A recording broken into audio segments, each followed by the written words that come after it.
উত্তর আফ্রিকার দেশ মরক্কো থেকে স্পেনের ছিটমহল সিউতায় ঘটেছে নজিরবিহীন অনুপ্রবেশের ঘটনা। উত্তাল সমুদ্রের ঝুঁকি নিয়ে মরক্কো থেকে স্পেনের স্বায়ত্তশাসিত অঞ্চল সিউটায় অনুপ্রবেশের চেষ্টা চালাচ্ছেন বিপুল সংখ্যক অভিবাসী। অভিবাসন প্রত্যাশীদের মৃত্যুর খবরও পাওয়া গেছে। ইটালি এই সংকটকে পুরো ইউরোপের নিরাপত্তার জন্য হুমকি হিসেবে দেখছে। বার্তা সংস্থা রয়টার্স এই তথ্য জানিয়েছে।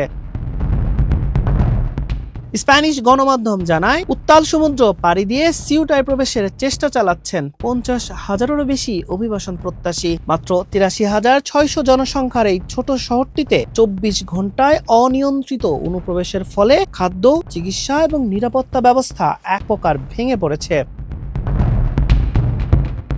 এদিকে অবৈধ অভিবাসনের এই ঢল সামাল দিতে হিমশিম খাচ্ছে স্থানীয় প্রশাসন এবং স্প্যানিশ পুলিশ। উত্তাল সমুদ্রে এ পর্যন্ত অন্তত 18 জনের করুণ মৃত্যু হয়েছে। পরিস্থিতি নিয়ন্ত্রণে অঞ্চলটিতে সেনা মোতায়েন করেছে স্প্যানিশ সরকার।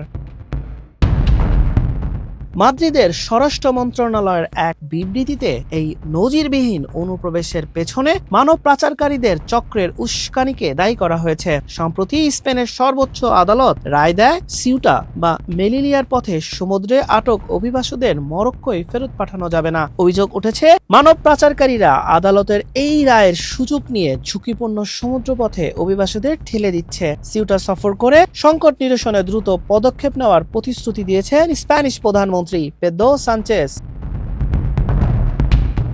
তবে এই অনুপ্রবেশের ঘটনায় ক্ষোভ প্রকাশ করেছেন স্থানীয় অধিবাসীরা।